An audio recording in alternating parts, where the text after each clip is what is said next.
إن الحمد لله نحمده ونستعينه ونستغفره ونعوذ بالله من شرور أنفسنا ومن سيئات أعمالنا من يهده الله فلا مضل له ومن يضلله فلا هادي له وأشهد أن لا إله إلا الله وحده لا شريك له وأشهد أن محمدا عبده ورسوله أما بعد فإن خير الحديث كتاب الله وخير الهدي هدي محمد صلى الله عليه وسلم وشر الأمور محدثاتها وكل محدثة بدعة وكل بدعة ضلالة وكل ضلالة في النار. أعوذ بالله السميع العليم من الشيطان الرجيم. بسم الله الرحمن الرحيم. يا أيها الناس اتقوا ربكم الذي خلقكم من نفس واحدة وخلق منها زوجها وبث منهما رجالا كثيرا ونساء واتقوا الله الذي تساءلون به والأرحام إن الله كان عليكم رقيبا. يا أيها الذين آمنوا اتقوا الله حق تقاته ولا تموتن إلا وأنتم مسلمون.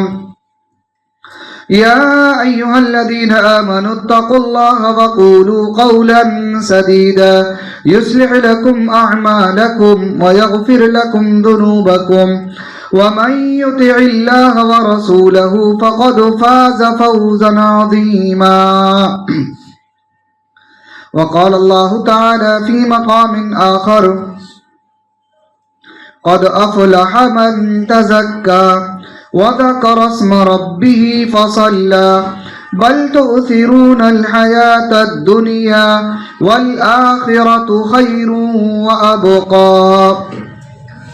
رب اشرح لي صدري ويسر لي أمري واحلل عقدة من لساني يفقه قولي رب زدني علما اللهم رب زدني علما آمین. محترم حاضرین، دینی بھائیوں، بزرگوں، پردہ نشین اسلامی ماں بہنوں،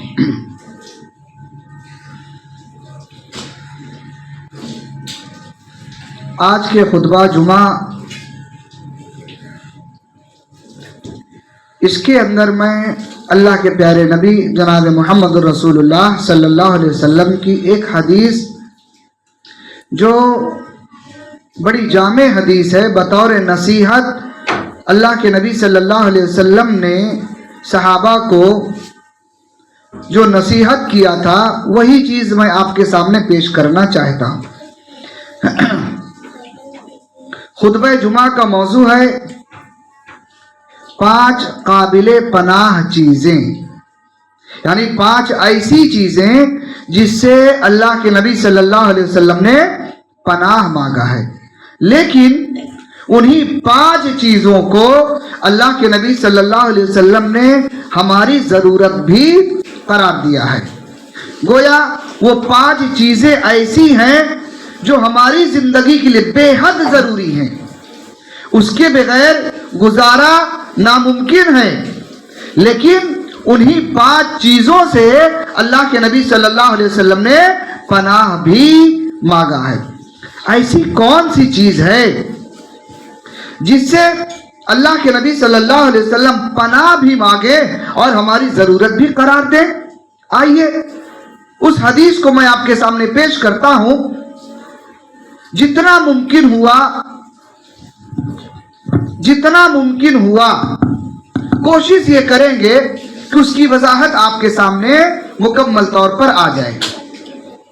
حدیث کے راوی حضرت ابو ہریرہ رضی اللہ تعالیٰ عنہ بیان کرتے ہیں کہ اللہ کے نبی صلی اللہ علیہ وسلم نے ارشاد فرمایا. کیا کہا اللہ کے نبی نے؟ پیارے نبی نے فرمایا اللہم انی اعوذ بک من جار السوء. پہلی چیز یاد رکھیے گا. نمبر 2 وَمِن زَوْجٍ تُشَيِّبُنِي قَبْلَ الْمَشِيبِ. اور تیسری چیز اللہ کے نبی صلی اللہ علیہ وسلم فرماتے ہیں وَمِن وَلَدٍ يَكُونُ عَلَيَّ رَبًّا، اور چوتھی چیز پیارے نبی نے فرمایا وَمِن مَالٍ يَكُونُ عَلَيَّ عَذَابًا، اور پانچویں اور آخری چیز پیارے نبی نے فرمایا وَمِن خَلِيلٍ مَاكِرٍ عَيْنُهُ تَرَانِي وَقَلْبُهُ يَرْعَانِي إِنْ رَأَى حَسَنَةً دَفَنَهَا وَإِذَا رَأَى سَيِّئَةً أَذَاعَهَا، رواہ سلسلۃ الصحیحہ، حدیث نمبر ہے 2799۔ علامہ البانی رحمہ اللہ نے اس حدیث کو سلسلہ احادیث صحیحہ کے اندر نقل کیا ہے اور اس حدیث کو مکمل طور پر صحیح قرار دیا ہے۔ آئیے پہلی چیز جو اللہ کے نبی صلی اللہ علیہ وسلم نے جس چیز سے پناہ مانگا، کیا ہے وہ چیز؟ پیارے نبی فرماتے ہیں اللہم انی اعوذ بکا من جار السوء، اے اللہ میں تجھ سے برے پڑوسی سے پناہ مانگتا ہوں۔ کیا کہا پیارے نبی نے؟ اے اللہ میں تجھ سے برے پڑوسی سے پناہ مانگتا ہوں، اور پڑوسی ہماری ضرورت بھی ہے۔ ہم جہاں رہتے ہیں، جس محلے میں آپ رہتے ہیں، جس علاقے میں آپ رہتے ہیں، جس گاؤں میں آپ رہتے ہیں، کہیں نہ کہیں آپ کے اگل بگل کچھ لوگ تو رہتے ہوں گے نا۔ ایسا تو نہیں ہے کہ آپ کہیں اکیلے رہتے ہیں، آپ کے دائیں بائیں کوئی نہ رہتا ہو۔ ہے ایسا کوئی ان میں سے؟ مرد ہو یا عورت کوئی بھی ہو، ہم جہاں پر رہتے ہیں ہمارے اگل بگل کچھ لوگ بسا کرتے ہیں، اور ضرورت پر جب آپ کسی مصیبت میں کسی تکلیف میں مبتلا ہوتے ہیں تو سب سے پہلے آپ کا ساتھ دینے کے لیے جو آتا ہے کون ہوتا ہے؟ آپ کا پڑوسی ہی ہوتا ہے نا۔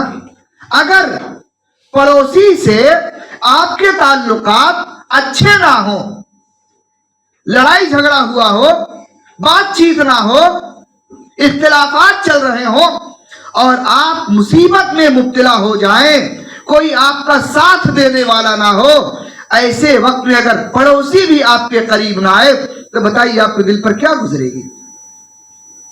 اللہ کے نبی نے کیا کہا؟ اے اللہ میں برے پڑوسی سے پناہ مانگتا ہوں۔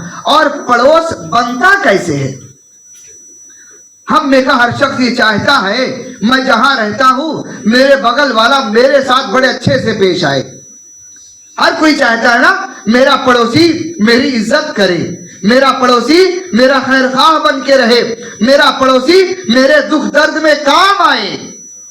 اگر ہم یہ چاہتے ہیں کہ میرا پڑوسی میری تکلیف میں، میری مصیبت میں، میرے دکھ درد میں کام آئے، ہمیں کیا کرنا چاہیے؟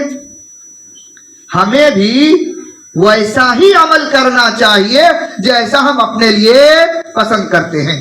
ہمیں بھی اپنے پڑوسی کے دکھ درد میں کام آنا چاہیے، اس کی تکلیفوں کو اپنی تکلیف سمجھنا چاہیے۔ اگر ہم یہ چاہتے ہیں ہمارا پڑوسی ہمارے ساتھ اچھے اخلاق سے پیش آئے تو ہمیں بھی چاہیے کہ ہم اپنے پڑوسی کے ساتھ کیا کریں؟ لڑائی جھگڑا کریں؟ نہیں، اچھے اخلاق سے ہم پہلے پیش آئیں تو ہمارا پڑوسی ہمارے ساتھ اچھے اخلاق سے پیش آئے گا۔ اور یہ چیز ہوگی کیسے؟ اللہ کے پیارے نبی جناب محمد رسول اللہ صلی اللہ علیہ وسلم نے ایک حدیث کے اندر بیان فرمایا کہ اللہ رب العالمین آپ کے جنت میں داخل ہونے کے لیے 4 آسان کام اللہ نے بتایا ہے۔ ان میں سے ایک بتاتا ہوں، انشاءاللہ 3 کسی اور موقع پر۔ اللہ کے نبی نے فرمایا افشوا السلام، لوگوں سلام کو عام کرو، سلام کو رواج دو، سلام کو پھیلاؤ۔ آپ گھر جاتے ہیں، آپ کے دائیں بائیں جو لوگ رہتے ہیں اکثر ایسا ہوتا ہے کہ سب سے پہلے آج جب پہنچتے ہیں آپ کا پڑوسی ہی آپ کو ملتا ہے، نیچے مل جائے، آپ کی بلڈنگ میں مل جائے، لفٹ میں مل جائے، کہیں بھی مل جائے، اکثر آپ کا پڑوسی آپ کو مل جاتا ہے۔ لیکن ہمارے تعلقات اگر اچھے نہ ہوں تو ہم اپنا چہرہ دوسری طرف پھیر کر کے آگے کو بڑھ جاتے ہیں۔ یاد رکھیے گا میرے بھائی، اللہ کے پیارے نبی جناب محمد الرسول اللہ صلی اللہ علیہ وسلم صحابہ کو نصیحت کر رہے تھے، ऐसी नसीहत करते करते एक मर्तबा अल्लाह के नबी ने फरमाया, क्या कहा? वल्लाहि ला युमिन, वल्लाहि ला युमिन, वल्लाहि ला युमिन। 3 मर्तबा अल्लाह के नबी ने ये जुमला कहा। क्या मतलब? अल्लाह के नबी फरमाते हैं, अल्लाह की कसम वो शख्स मोमिन नहीं। अल्लाह के नबी के सामने कौन थे? सहाबा इकराम बैठे हुए थे। जब अल्लाह के नबी ने 3 मर्तबा ये कहा कि अल्लाह की कसम वो शख्स मोमिन नहीं, अल्लाह की कसम वो शख्स मोमिन नहीं, 3 मर्तबा ये जुमला कहा, सहाबा इकराम रजी अल्लाह ताला अलैहिम अजमाइन उनके होश उड़ गए, कान खड़े हो गए। अल्लाह के नबी किसके बारे में कसम खा करके फरमा रहे हैं कि अल्लाह की कसम ये मोमिन नहीं? सहाबा ने फौरन अल्लाह के नबी से सवाल कर लिया और क्या कहा? क़ीला वमन या रसूल अल्लाह, अल्लाह के नबी आप किसके बारे में कह रहे हैं वो शख्स मोमिन नहीं? जानते हैं अल्लाह के नबी ने क्या कहा? अल्लज़ी ला यअमनु जारहु बवाइक़हु। अल्लाह के नबी ने फरमाया, अल्लाह की कसम वो शख्स मोमिन नहीं जिसकी शरारतों से उसका पड़ोसी महफूज ना हो। अल्लाह अकबर, कितनी सख्त वईद अल्लाह के नबी ने कहा। क्या कहा? जिसकी शरारतों से। शरारत का क्या मतलब है? शरारत का यह मतलब नहीं कि आप मारपीट किए हो उसके साथ में। शरारत का मतलब, अल्लाह के नबी सल्लल्लाहु अलैहि वसल्लम के दौर में एक सहाबी अल्लाह के नबी के पास आते और शिकायत करते हैं अपने पड़ोसी की। क्या शिकायत किया? कहा, अल्लाह के नबी हमारे पड़ोस में एक सहाबी रहते हैं, मैं उनकी तकलीफ से बहुत परेशान हूं। कहा, क्या करते हैं तुम्हारे साथ? कहा, अल्लाह के नबी वो हमारी दीवार के पास आ करके पेशाब करते हैं, जिसकी बदबू से मुझे तकलीफ होती है। क्या कहा? हमारी दीवार के करीब आकर के पेशाब करते हैं जिसकी वजह से मुझे तकलीफ होती है। अल्लाह के नबी ने बुलाया, उनको नसीहत किया और डांटा, उनको समझाया। कहा, अगर तुम यही हरकत करोगे तो अल्लाह ताला क्या तुम्हारा ईमान काबिल कबूल नहीं होगा। आज तकलीफ से क्या मुराद है? आप देखें, अक्सर ये देखा गया है कि शहरों के अंदर हमारा कोई जमीन का लेन देन नहीं है, कोई बड़े मामलात नहीं है, पड़ोसी से जो इख्तलाफात होते हैं मामूली सी बातों को लेकर के। आपके बच्चे हमारे बच्चे एक साथ में रहते हैं, खेलते हैं, उठते बैठते हैं, और कभी ऐसा होता है कि बच्चे खेलते खेलते आपस में लड़ जाते हैं, इख्तलाफ कर लेते हैं। इख्तलाफ किससे हुआ? बच्चों बच्चों में हुआ। लेकिन बसा औकात उस मामले को बड़े अपने ऊपर लेकर के और आपस में बड़े जो है इख्तलाफ कर लेते हैं, लड़ जाते हैं, और नतीजा ये होता है कि दोनों के सलाम दुआ बातचीत आपस में बंद हो गई और वो बच्चे थोड़ी देर में खेलते खेलते फिर एक हो गए। लेकिन हम बड़े जो है आपस में बच्चों की वजह से इख्तलाफ करके आपस में सलाम दुआ बंद कर लेते हैं। दूसरी वजह इख्तलाफ की ये होती है, अक्सर ये देखा गया है कि लोग जब बाहर साफ सफाई करते हैं चाल में या और कहीं इस तरीके से जो लोग रहते हैं, तो सफाई करके झाड़ू मार करके अपना कूड़ा करकट जो है पड़ोसी के दरवाजे के किनारे कर देते हैं। ये चीजें बहुत देखी गई हैं। याद रखिएगा, अल्लाह के नबी सल्लल्लाहु अलैहि वसल्लम ने सफाई को आधा ईमान करार दिया है। अत्तुहूरु निस्फुल ईमान, अत्तुहूरु शतरुल ईमान। अल्लाह के नबी ने दोनों चीज कहा कि ये सफाई जो है ये आधा ईमान है, लेकिन इसी सफाई के जरिए से किसी को तकलीफ देना ये ईमान के खिलाफ है। अल्लाह के नबी ने इससे मना किया है। तो पहली बात तो ये याद रखें, हम और आप अगर हम ये चाहते हैं हमारा पड़ोसी अच्छा हो तो हमें अपने पड़ोसियों के साथ अच्छा सलूक करना पड़ेगा और उनके साथ खुश अखलाकी से, प्यार और मोहब्बत से उनके साथ पेश आना पड़ेगा ताकि हमारा पड़ोसी हमारे साथ अच्छा सलूक करे। वरना आप देखें, अगर आपका पड़ोसी अच्छा है, होता क्या है, आप जब इत्मीनान कर लेते हैं मेरा पड़ोसी मेरे दुख दर्द में काम आने वाला है, मुझसे बड़ी मोहब्बत करता है, मेरा ख्याल रखता है, तो इंसान जब पड़ोसी की तरफ से मुतमईन होता है, बाज लोग इतना इत्मीनान कर लेते हैं कि मेरे दुख दर्द में सबसे पहले ये हमारे साथ में खड़े हो जाएंगे। लोग रोजी रोटी के लिए अपना शहर छोड़कर दूसरे शहर चले जाते हैं इत्मीनान की वजह से ना, कि कुछ होगा तो मेरे पड़ोसी मेरे घर को देख लेंगे। और बाज लोग मुल्क को छोड़कर दूसरे मुल्क चले जाते हैं सिर्फ इसलिए हमारे पड़ोसी अच्छे हैं, हमारी मुसीबत में काम आने वाले हैं, इसलिए लोग इत्मीनान करके दूसरी जगह चले जाते हैं। लेकिन अगर पड़ोसी के ताल्लुकात अच्छे ना हो, आप बाहर सुकून इत्मीनान से रह सकते हैं? नहीं रह सकते। लिहाजा जरूरत इस बात की है कि हम अपने पड़ोसी के साथ अच्छा सलूक करें ताकि हमारा पड़ोसी भी हमारे साथ अच्छा सलूक करे। वरना एक हदीस और अल्लाह के प्यारे नबी ने फरमाया कि माज़ाल जिब्रील यूसीनी, हजरत जिब्रील अलैहिस्सलातु वस्सलाम जब जब मुझसे मुलाकात करते मुझे बराबर इस बात की वसीयत करते कि पड़ोसी के साथ हुस्न सलूक करना, अच्छा सलूक करना। हत्ता ज़नन्तु अन्नहु सयुवर्रिसहु, अल्लाह के नबी फरमाते हैं मुझे तो यहाँ तक गुमान होने लगा कि कहीं ऐसा ना हो कि अल्लाह रब्बुल आलमीन पड़ोसी को भी विरासत में हिस्सेदार करार दे दे। ये कौन कह रहा है? सही बुखारी की रिवायत है। अल्लाह के नबी फरमाते हैं कि मुझे ये गुमान होने लगा कि अल्लाह रब्बुल आलमीन पड़ोसी को भी विरासत में हिस्सेदार करार दे दे। लिहाजा जरूरत इस बात की है हम और आप अपने पड़ोसियों के साथ अच्छा सलूक करें। वरना अक्सर ये देखा गया है, शहरों को छोड़ दीजिए, गांव वगैरह के अंदर हमारे पड़ोस में कौन होता है? हमारे भाई होते हैं, हमारे चचा होते हैं, हमारे अपने करीबी होते हैं, लेकिन आमतौर से हमारा इख्तलाफ अपने भाइयों से ही होता है। आमतौर से इख्तलाफ चचा से होता है, भतीजों से होता है, भाइयों से होता है। अल्लाह के नबी सल्लल्लाहु अलैहि वसल्लम ने एक आम आदमी के साथ उसने सलूक करने का हुक्म दिया है। ये जो आपके भाई हो, आपके चचा हो, आपके रिश्तेदार हो, आपके मामू हो, आपके खालू हो, आपके दादा हो, जो लोग भी हैं आपके पड़ोस में हैं, तो बताइए इनके साथ आपको कितना अच्छा सलूक करना चाहिए। ये अल्लाह के नबी सल्लल्लाहु अलैहि वसल्लम की पहली नसीहत है। और दूसरी नसीहत प्यारे नबी ने फरमाया मुख्तसर तौर पर, वमिन ज़ौजिन तुशय्यिबुनी क़ब्ल अल-मशीबी। ख़वातीन मौजूद हैं, ये दूसरी नसीहत अल्लाह के नबी सल्लल्लाहु अलैहि वसल्लम ने औरतों के ताल्लुक से अल्लाह के नबी ने बयान किया है। प्यारे नबी ने क्या कहा? ऐ अल्लाह, मैं ऐसी औरत से पनाह मांगता हूं जो वक्त से पहले मुझे बूढ़ा कर दे। यानी एक नौजवान आदमी जो रिश्ता करता है, शादी ब्याह करता है, अल्लाह के नबी फरमाते हैं कि अल्लाह मैं ऐसी औरत से पनाह मांगता हूं जो वक्त से पहले बूढ़ा कर दे। क्या मतलब? आदमी रिश्ता इसलिए करता है कि घर जन्नत का नमूना बन जाए, घर के अंदर सुकून मिल जाए, घर की जिंदगी बेहतर हो जाए। बाहर इंसान टेंशन लिया घूमता है, घर इसलिए लौट कर के आता है घर के अंदर सुकून मिले। लेकिन अगर घर आने के बाद भी सुकून ना मिले तो बताइए उस शख्स को सुकून कहां मिलेगा?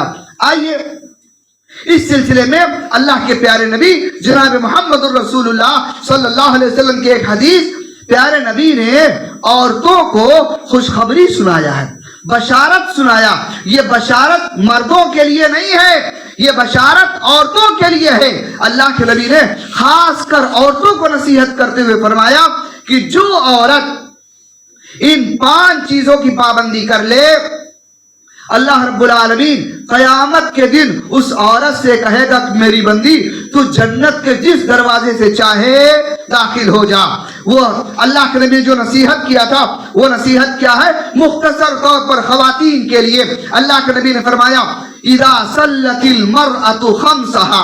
पहली चीज अल्लाह के नबी ने फरमाते हैं कि जो औरत 5 वक्त नमाज की पाबंदी कर ले। 5 वक्त नमाज तो फर्ज है, ये तो पढ़ना ही है, इसमें कोई रियायत है? कोई रियायत नहीं है। हाँ, ख़वातीन को अल्लाह रब्बुल आलमीन की तरफ से उनके मखसूस दिनों में अल्लाह ताला ने रुखसत दिया है। दूसरी बात अल्लाह के नबी ने फरमाया वसामत शहरहा, जो औरत 1 महीने का रोजा रखे, यानी रमजानुल मुबारक के रोजे का एहतमाम कर ले। तीसरी चीज वह सुनत फरजहा, जो औरत अपनी इज्जत आबरू की हिफाजत कर ले। 3 चीजें हो गई। चौथी चीज अल्लाह के नबी फरमाते हैं वताअत ज़ौजहा, जो औरत अपने शौहर की फरमा बरदारी करे। और अल्लाह के नबी सल्लल्लाहु अलैहि वसल्लम ने आखिर में फरमाया कि कील लहा दुखुली मिन अय्यि अबवाबिल जन्नति शि'ति। अल्लाह ताला क़यामत के दिन उससे फरमाएगा कि ऐ खातून, तू दुनिया के अंदर ये इतने काम करके आई है, तुझसे तेरा शौहर राजी था।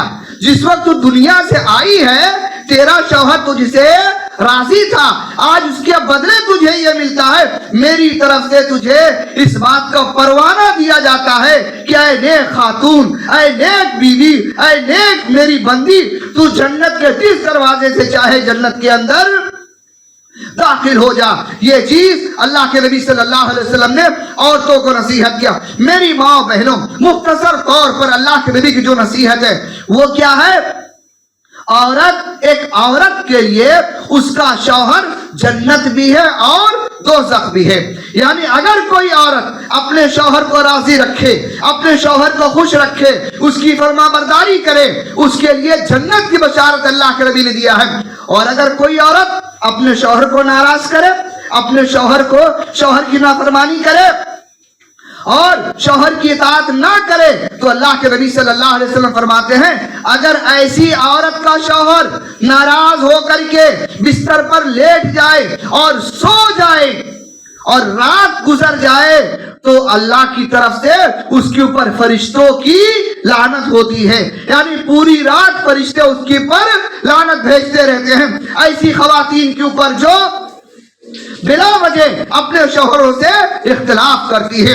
और एक हदीस के अंदर अल्लाह के नबी सल्लल्लाहु अलैहि वसल्लम से सवाल किया गया, क्या पूछा गया? अल्लाह के नबी सल्लल्लाहु अलैहि वसल्लम अय्युन निसाई खैरुन, अल्लाह के नबी आप ये बताएं बेहतर औरत कौन है, अच्छी औरत कौन है? अल्लाह के नबी सल्लल्लाहु अलैहि वसल्लम ने क्या जवाब दिया? प्यारे नबी फरमाते हैं, तसुर्रुहु इज़ा नज़रा व तुतीउहु इज़ा अमरा। ये बेहतर औरत की निशानी अल्लाह के नबी सल्लल्लाहु अलैहि वसल्लम ने फरमाया, क्या कहा? तसुर्रुहु इज़ा नज़रा, जब उसका शौहर उसकी तरफ देखे, अपने शौहर को खुश कर दे, यानी मुस्कुरा करके मुलाकात करे, हंस करके उससे मिले, उसकी फरमा बरदारी करे, उसकी नाफरमानी ना करे। वो तो तीरुहु इज़ा अमरा, और शौहर जिस बात का हुक्म दे उससे उसकी फरमा बरदारी करे। आज होता यह है कि शौहर अपने बीवी बच्चों को सुकून पहुंचाने के लिए बाहर मेहनत करता है, मशक्कत करता है, तकलीफें उठाता है, बाहर न जाने कितने धक्के खाता है। जब लौट करके घर में आता है तो होना तो ये चाहिए कि बीवी शौहर का इस्तेमाल करे, उसको मुस्कुरा करके मिले और उसके दुख दर्द को पूछे। वरना अक्सर ये देखा गया है कि बास मरते हुए होता यह है कि खवातीन पूरे दिन की कहानी इकट्ठा करके रखी रहती हैं। जब शौहर शाम को घर आता है दुनिया का टेंशन लेकर के, तो आने के बाद ना उसका इस्तेकबाल है, ना उसकी जरूरतें हैं, ना उसके खाने पीने के इंतजाम है। बस पहुंचते ही साथ मुलाकात हुई तो तुम्हारी अम्मी ने ये कहा, तुम्हारी बहन ने ये कहा, फला ने ये कहा, फला ने ये कहा, दुनिया भर की सारी पंचायत उनके सामने रख देती है। याद रखिएगा मेरी मां बहनों, किसी को तकलीफ पहुंचाना मकसद नहीं है, मकसद समाज की इस्लाह करना है। हमने इन्हीं मामूली सी बातों को लेकर के कितने घर को उजड़ते हुए देखा है, कितने रिश्ते को टूटते हुए देखा है। रिश्ता सब्र करने का नाम है, रिश्ता निभाया जाता है, बर्दाश्त किया जाता है तो रिश्ते आगे बढ़ते हैं। लिहाजा जरूरत इस बात की है कि खवातीन अल्लाह के नबी सल्लल्लाहु अलैहि वसल्लम की इस हदीस को समझें और इसके मुताबिक अमल करें, अपनी जिंदगी को बेहतर बनाएं, ताकि अल्लाह के यहाँ उन्हें ऊंचा मकाम और मर्तबा मिल सके। अल्लाह रब्बुल आलमीन से दुआ है कि अल्लाह रब्बुल आलमीन हम तमाम लोगों को जो यहाँ पर मौजूद हैं, मर्दों को अपनी जिम्मेदारी अदा करने की तौफीक दे और खवातीन को अपनी जिम्मेदारी अदा करने की तौफीक दे। अगर किसी की तरफ से, मर्द की तरफ से औरत को तकलीफ पहुंचे या औरत की तरफ से मर्द को तकलीफ पहुंचे तो दोनों थोड़ा बर्दाश्त करके मामले को आगे बढ़ाएं, जज्बात पे आकर के कोई फैसला ना करे। कहीं ऐसा ना हो कि जिंदगी बजाय इस बात के कि खुशगवार बने वो एक मुसीबत का सबब बन जाए। लिहाजा अल्लाह रब्बुल आलमीन से दुआ है कि अल्लाह ताला हम तमाम मुसलमानों को खुशगवार जिंदगी गुजारने की तौफीक अता फरमाए।